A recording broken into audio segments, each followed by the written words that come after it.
국제우주정거장이 실제로 운영이 오랫동안 되어 왔는데 이제 2030년, 이제 불과 5년밖에 안 남았거든요. 그때 이제 운용이 종료가 되면서 이거를 폐기한다고 하더라고요. 2023년에 미국의 한 가정에 이제 그 우주 쓰레기가 떨어지면서 주택이 파손된 사례가 있었어요. 아폴로 탐사 이후에 2022년부터 아르테미스 탐사가 시작되었잖아요. 네, 그 달 탐사를 통해서 달 자원을 앞으로 우리가 어떻게 활용할 것, 우주인들이 농사를 지어서 당근이라든지 이런 뿌리채소나 농사를 지어가지고 긴 장기간 몇백 일 이상을 그 모이 네, 안녕하세요. 반갑습니다. 해요. 자, 이제 따님이 2학년? 3학년 되잖아요. 3학년 네, 되면 이제 3학년 올라가네요. 이제 아이들이 항상 관심 많은 주제 중에 하나가 이제 우주 얘기인데, 그죠? 오늘도 저희가 이제 아이들의 관심사에 좀 맞춰서 우주 얘기를 좀 해보려고 합니다. 우주와 관련된 내용들, 제가 토론해 볼 만한 내용들 굉장히 많은데, 혹시 제가 일단 우주 덕후이기도 하고요. 네, 뭐 별자리 이야기, 그리스 로마 신화 같은 걸로부터 시작을 해서 우주에 대한 관심을 펼쳤던 그런 어린이였고, 저는 아이도 제 영향을 많이 받아서 뭐 플라네타리움 집에서 이렇게 투영체 쏘는 그런 것들 보면서 별자리를 관찰한다거나, 또 거기에서부터 태양계에 대한 이야기 나누면서 우주에 대한 관심사를 좀 키워가고 있는 중이에요. 그렇다면 오늘의 주제가 아주 더 활기차게 네, 진행이 될 것 같은 네, 너무 좋아할 것 같아요. 저도 오늘 그래서 많이 배우고 이걸 토대로 아이와 한번 좀 토론 진행해 보려고 생각 중이에요. 입니다. 이 뭐 그림을 보셔도 짐작이 되시겠지만 이제 우리 지구 바깥 환경이 아주 매우 혼란스러운 지금 그림을 보여드렸는데요. 실제로 아닌 게 아니라 이제 우리 국제 우주 쓰레기 문제가 굉장히 심각하다라는 얘기들이 비단 뭐 어제 오늘의 얘기는 아니고요. 몇 년 전부터 꾸준하게 제기가 되어 왔는데 이제 그 배경에는 그만큼 우주 개발이 조금 치열하게 활발하게 이루어지면서 이 쓰레기 문제가 같이 대두가 되는 것 같아요. 항상 긍정적인 부분이 있으면 또 그 이면에는 부정적인 부분이 있게 마련인데 이제 문제는 이 우주 쓰레기 문제가 우리에게 좀 심각한 피해를 일으킬 수 있는 지점까지 왔다라는 뉴스들이 좀 나오고 있는 것 같고요. 지금 이 보여드리고 있는 컨텐츠 같은 경우에는 지난해 이제 가을 뉴스를 기반으로 한 컨텐츠이긴 한데, 바로 며칠 전에도 관련 기사가 나온 걸 보니까, 이제 우주 쓰레기 때문에 우주 쓰레기가 이제 항공기랑 부딪힐 확률도 점점 늘어나고 있다. 이제 하늘길이 굉장히 어려워진다. 이제 이런 뉴스가 나왔더라고요. 그래서 뭐 아시다시피 뭐 로켓의 잔해물 같은 것들이 지금 대기권에 많이 우주에 많이 떠다니고 있는데 이제 그런 것들이 대기권으로 낙하를 하면서 이제 지나가는 항공기와 부딪힌다거나 아니면 항로를 우리가 변경해야 할 이슈가 생긴다거나 이런 일이 벌어진다고 하는데 항공산업도 발전했고 비행기도 굉장히 많아졌고 또 우주 개발도 굉장히 많아졌고 이러다 보니까 두 개의 산업이 다 확장되는 일로에 있다 보니 이제 이런 과학자들의 굉장히 우려 섞인 목소리가 나왔던 기사가 있었는데요. 이제 그 뉴스에 보니까 나사에서 제공한 이제 우주 쓰레기 상상도가 있었어요.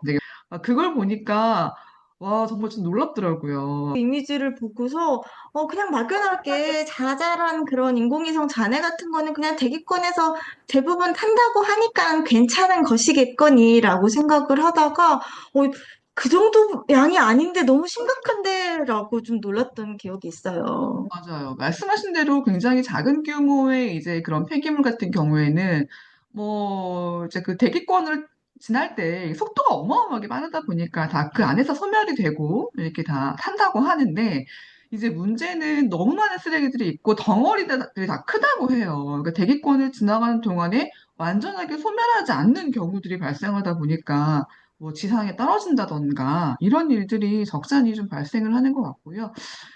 이제 작년에 이제 나왔던 뭐 이 뉴스는 조금 시끄럽긴 했어요. 근데 이제 국제 우주정거장 우리가 항상 이제 우주에 대해 얘기할 때 우주정거장 얘기를 이제 많이 했고 저희 어렸을 때는 마치 공상한 과학의 한 장면처럼 우주정거장 열심히 그림을 그렸다는 기억도 나긴 하거든요. 그쵸. 4월 과학의 달이면 항시 이제 대표적인 주제가 되는.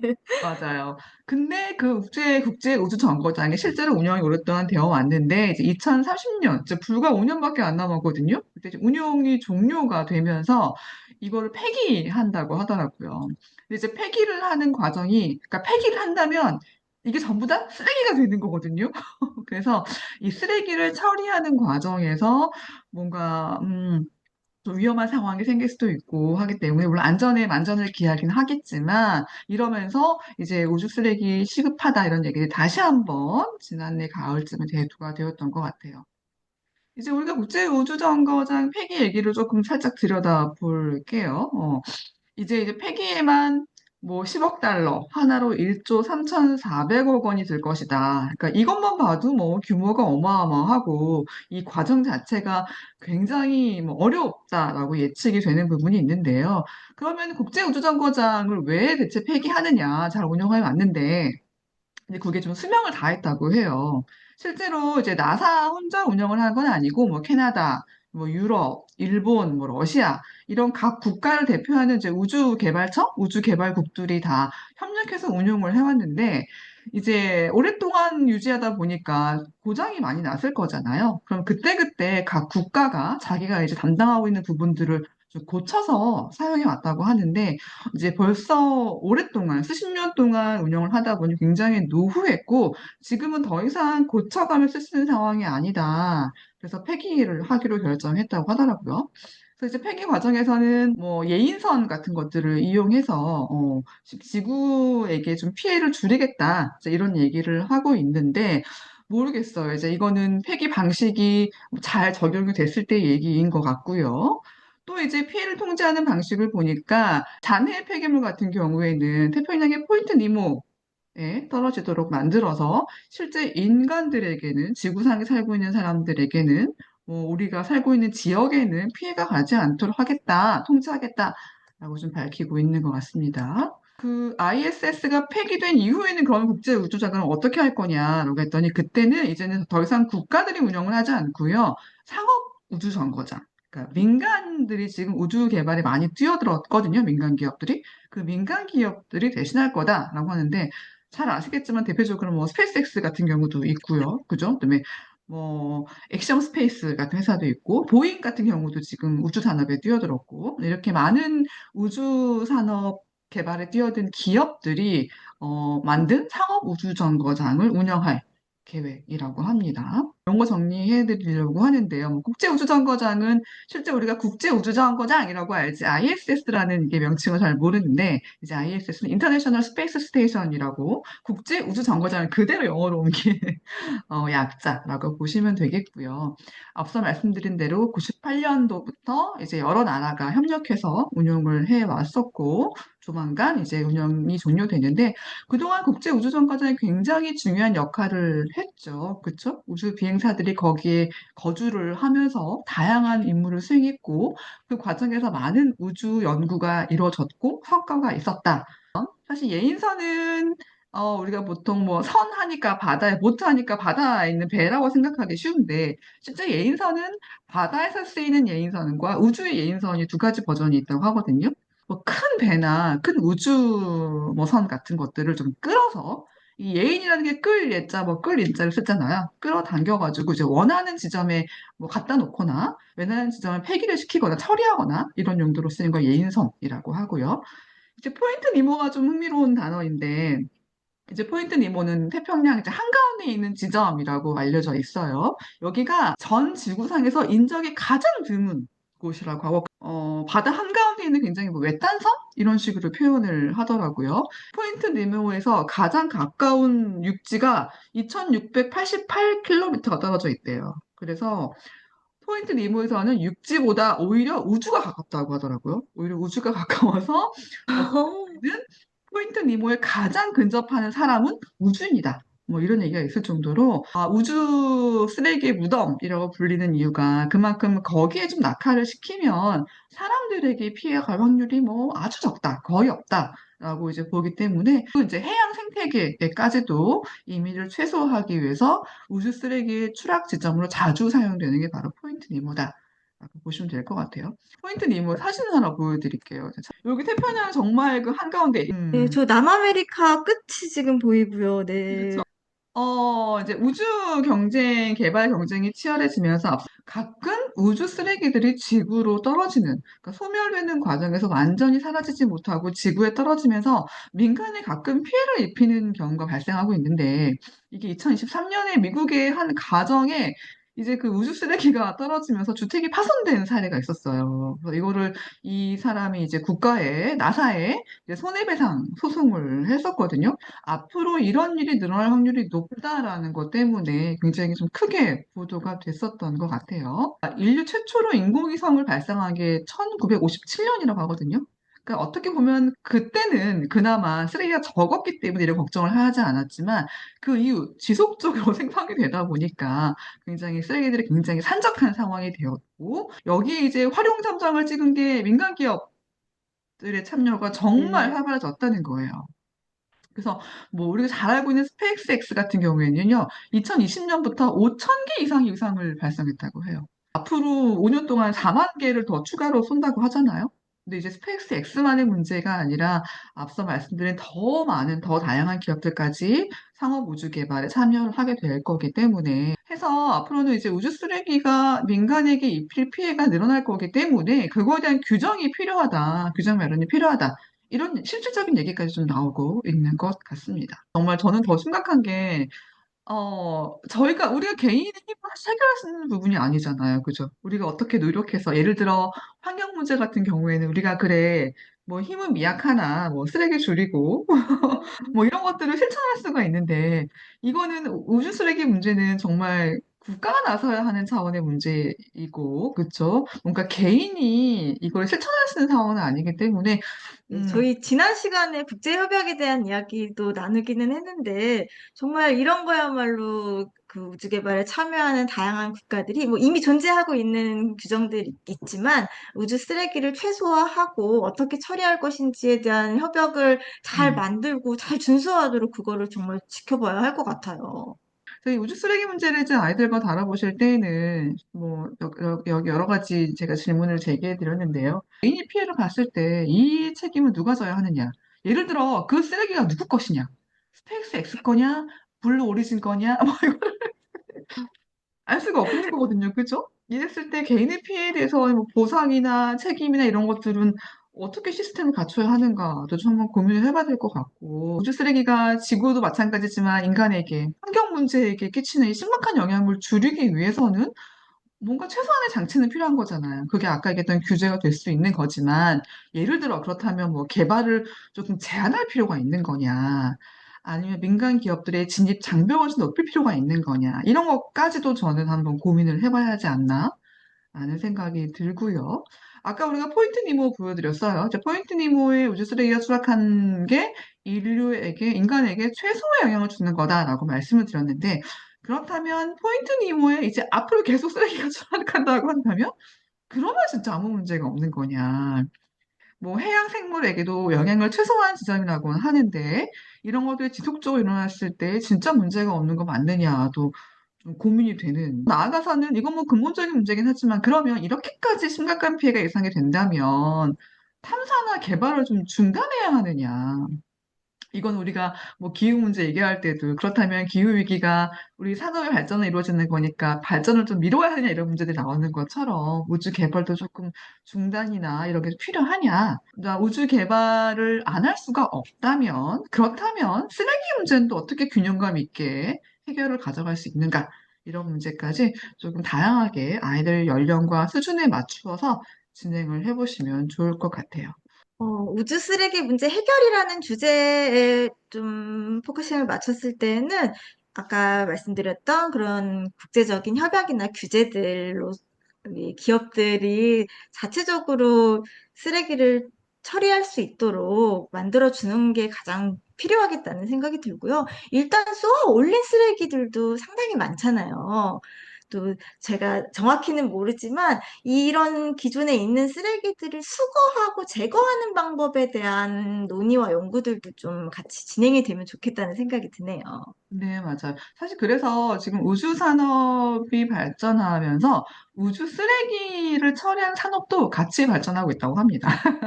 그런 얘기를 봤어요. 네, 관심이 가요. 정말 어느 기업에서 그런 것들을 하는지 좀 들여다보고 지원도 하거나 투자도 하고 싶다는 생각이 들 정도고요. 음, 일전에 그 스페이스X가 가장 좀 핵심적으로 개발하는 게 그 로켓을 쏘아 올릴 때 그 단위 분리가 되는 것을 재활용하는 기술을 굉장히 그 특허를 내고 또 개발에 치중을 했었잖아요. 그런 것들도 큰 쓰레기를 줄이는 아주 중요한 기술일 것 같아요. 맞아요. 그러니까 앞으로 어쩔 수 없이 우주 개발이 더 될 수밖에 없다면, 그죠? 그런 식으로 뭔가 재활용이라던가 수주 쓰레기를 근본적으로 줄이는 문제, 뭐 역시나 과학의 힘을 빌어서 뭐 더 많이 개발되면 좋겠다라는 생각이 들고요. 앞서 저희가 말씀드린 우주 쓰레기 문제와 더불어서 그러면 이제 우주에 관련된 어떤 문제들을 다룰 수 있을까를 좀 말씀드려보려고 해요. 일단 이제 우주 소유권과 자원 채굴. 우주는 누구의 것이냐? 우주는 사실은 모두의 공간인 거잖아요. 그렇죠? 우리가 뭐 영토, 영해 이렇게 나눠져 있는 공간이 아니다 보니까 어떻게 보면 지구촌이 다 공유하는 공간이라고 볼 수가 있을 것 같은데 문제는 대체로 선진국들이 우주 개발에 나선다는 거거든요. 그죠? 이랬을 때 우주 개발권을 누구에게 주어야 하고 이 우주에 묻혀 있는 그러면은 자원 소유는 누가 해야 되는 것이냐? 누군가 개발하면 자기게 되는 거냐? 아니면 다 공유해야 되는 것이냐? 사실 아폴로 탐사 이후에 2022년부터 아르테미스 탐사가 시작되었잖아요. 네, 그 달 탐사를 통해서 달 자원을 앞으로 우리가 어떻게 활용할 것인가. 사실, 와, 이거 진짜 돈 있는 나라, 먼저 가는 나라가 다 그냥 먹는 거 아니야? 그런 생각이 들면서도, 아, 우리나라도 미리미리 다 생각을 해서 여기에 참여를 할 그 계획을 다 짜고 있긴 했구나. 이렇게 약간 안심했던 그런 기억도 있는데요. 정말, 우리 모두의 자원이고 이걸 분배 문제 너무 중요하고 음. 마음으로는 그렇게 알지만 그렇게 생각하지만 어쩔 수 없이 경제 논리에 얽매일 수밖에는 없겠다는 생각이 들어요. 음. 그래서 좀 그래서 왜, 대비를 해야겠고요. 개인과 국가 차원에서는. 그쵸. 최근에도 트럼프 대통령이 또 화성에 미국 국기를 꽂겠다라고 했거든요. 근데 그게 뭐, 다양한 뭐 해석의 여지가 있긴 하겠지만, 이제 그런 식으로 먼저 누군가 개발에 나서서 자금력을 투입해가지고 우주를 독점한다. 이런 일이 없으리란 법은 사실 없는 거잖아요. 그렇죠? 이제 이런 문제들이 앞으로는 정말 조금 더 윤리적인 차원에서 검토가 되어야 되는 문제가 아닐까 생각을 하고요. 이제 두 번째는 우주 탐사 비용입니다. 아시다시피 우주 탐사에는 진짜 음, 어마어마한 비용이, 탐사 비용이 드는데, 우주 탐사가 아니라도 지구에는 너무너무 해결해야 될 문제가 많잖아요. 빈곤 문제, 뭐 기후 문제, 질병 문제, 전쟁 문제. 이런 것들에 써야 할 비용이 먼저가 아니냐. 이런 의견들도 있어요. 그래서 우주 탐사의 비용을 더 드리는 게 맞느냐, 아니면 지구 문제의 긴급한 걸 해결하는 게 먼저 맞느냐, 이런 것들도 조금 의견을 나눠서, 앞서도 이제 여러 번 나왔지만 민간 기업들이 우주 개발에 참여하는 문제를 어떻게 볼 거냐. 단순히 국제 연구, 뭐 우주 연구에 참여하는 걸 넘어서서 뭐 그 개인 기업의 어떤 이익을 위한 활동이 되는 거죠. 상업 뭐 우주 관광이 되었든 이런 것들이 어떻게 바라봐야 될 것인가? 이거를 그냥 장려하는 게 맞는 거냐? 아니면 뭔가 규제나 조금 뭐 제한이 필요한 거냐? 여기서도 여전히 좀 대규모 기업, 큰 기업, 선진국의 이제 큰 기업들이 독점할 가능성이 많다는 거거든요. 이런 것들까지도 조금 고려해 볼 문제가 아닌가 생각이 들고요. 뭐, 경수님도 저도 관심 많은 환경 문제. 이 환경이 지구 환경 보호 문제를 위해서라도 우주 개발을 막을 필요는 없겠느냐. 이제 우주 환경이 지구 환경하고 완전히 무관하다고 볼 수 없잖아요. 우리가 쓰레기 문제를 다루었던 것처럼 지구의 환경 자체가 지구에게, 그러니까 우주 환경 자체가 지구에게, 우리 인간에게 끼치는 영향이 정말 정말 크고 앞으로 인류에게 엄청난 영향을 끼치게 될 텐데 그렇다면 이 환경 문제는 어떻게 되는가라는 고민도 우리가 좀 해볼 필요가 있을 것 같습니다. 보시기에 어떠세요? 어떤 문제가 가장 좀 우리 초등학생 자녀들과 해보기에 조금 적합할 것 같다. 그러게요. 제가 흥미있는 부분들이 좀 배경 지식을 많이 필요로 해서 저학년 아이들이랑은 얘기하기가 어려운 내용들도 많을 것 같아요. 음, 우주 탐사의 비용이라든지, 그리고 사실 아폴로 탐사가 진행이 되다가 그만 중단되었던 이유도 비용적인 측면 문제가 컸고요. 근데 이런 것들을 사실 아이가 관심을 보여준다면은 조금씩 조금씩 물꼬를 트면서 배경 지식을 설명해주고 아이들에게 정보 전달을 해주는 좋은 그런 네, 마중물로서 음, 작용을 할 수도 있을 것 같고요. 아무래도 환경 문제는 조금 더 편안하게 접근할 수 있는 부분이 있으니 우리가 현재 인공위성이라든지 활용하기에 편하기 때문에 개발하고 쏘아 올리는 것들의 쓰레기가 이게 지금 우리는 편리하게 쓰고서 그냥 죽으면 그만이겠지만 너희 세대 그리고 너희 이후 세대의 자손들에게 미래의 인류에게는 이게 정말 쓰레기만 남기고 가는 것일 텐데 이 부분에 대해서는 어떻게 생각하는지 이게 우주 환경 문제이기도 하지만 지구 환경 문제와도 완전히 일맥상통하는 부분이기 때문에 이야기하기에는 아무래도 환경 문제가 제일 쉬울 것 같다는 생각이 드네요. 그쵸. 뭐, 저희가 오늘 또 크게 우주라는 문제로 다루긴 했지만, 조금 뭐, 축약한다면, 저는 뭐, 화성 이주? 이런 것도 나쁘지 않다고 생각해요. 뭐, 화성 이주가 이게 실제적으로 가능할 거냐, 아닐 거냐, 이게 논쟁도 굉장히 많긴 했잖아요. 그죠? 근데 이런 문제들은 아이들이 일단 흥미로워하니까, 화성으로 이주하는 문제가 가능할 것이냐, 그러면은 가능하기 위해서 어떤 조건들이 뭐 선결되어야 할 것이냐, 혹은 그렇게 하려면 화성을 정말로 엄청나게 개발해야 하는데 그 과정에 생기는 문제들은 뭐겠느냐. 뭐 이런 식으로 조금 동화적인 상상력, 영화적인 상상력을 좀 발휘하면서 얘기를 해보시는 것도 나쁘지 않겠다. 네, 그래서 마션 영화 혹시 보셨나요? 그럼요. 엄청 여러 번 네, 소설도 영화도 굉장히 저는 이제 감명 깊게 보았고 또 초등학교 고학년 학생들에게는 책을 추천해주기도 했었고 2학년 딸 아이하고 영화를 같이 보기도 했거든요. 약간 좀 비속어가 나오기는 하지만 그런 부분은 이제 스킵을 하고 네, 그 우주에서 정말로 살아가는 것에 과학적 상상력을 발휘해서 영화로 풀어내었었기 때문에 그걸 보면서 아, 지구와 소통을 하는데 이렇게 시간이 걸리는구나. 우주선을 음, 타고 가면은 이 정도의 그 기간이 걸려야 지구로 다시 돌아올 수 있구나. 현재 기술로는 이런 음, 이야기 나누고 시간 계산 한번 이렇게 인공지능에 물어봐가지고 들어보고 이 음. 과정들도 굉장히 재미있는 수업이었던 기억이 납니다. 이제 우주 관련된 드라마나 영화는 꾸준히 좀 나오고 있어서 근데 좀 안타까운 거는 다 아이들이 보기에 연령대가 적합하지 않다는 예를 들어 몇 년 전인가 승리호라는 게 아마 우주 쓰레기를 다루는 네네, 맞아요. 뭐랄까 주제적으로는 굉장히 좋은데 비속어가 너무 많이 나와서 음, 볼 수가 없었던 기억이 있습니다. 어쨌든 지금 제안 주신 것처럼 영화나 책으로 접근하시는 것도 굉장히 좋은 방법일 것 같아요. 특히나 우주에 대해 다룬 동화책도 굉장히 많이 나오기 때문에 그런 것들은 적절하게 아이가 원하는 걸 같이 읽어주시면서 뭐 엄마가 이런 식으로 얘기를 좀 질문을 확장해 보시거나 내용을 확대해서 토론해 보시는 것도 좋은 방법이 될 수 있을 것 같습니다. 자, 끝으로 또 덧붙이고 싶으신 말씀 있으실까요?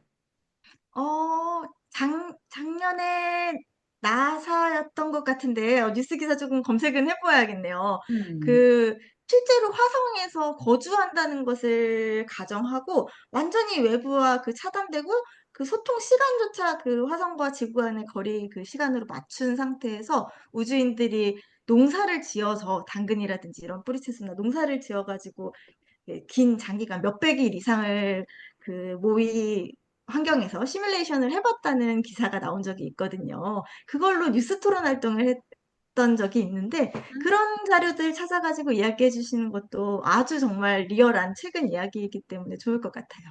네, 해주신 얘기 너무 흥미롭게 잘 들었고요. 정말 아이들이 좋아할 만한 주제가 될 것 같습니다. 저희는 다음 주에도 아이들에게 굉장히 유익하고 흥미로운 주제를 들고 돌아올게요. 감사합니다. 감사합니다.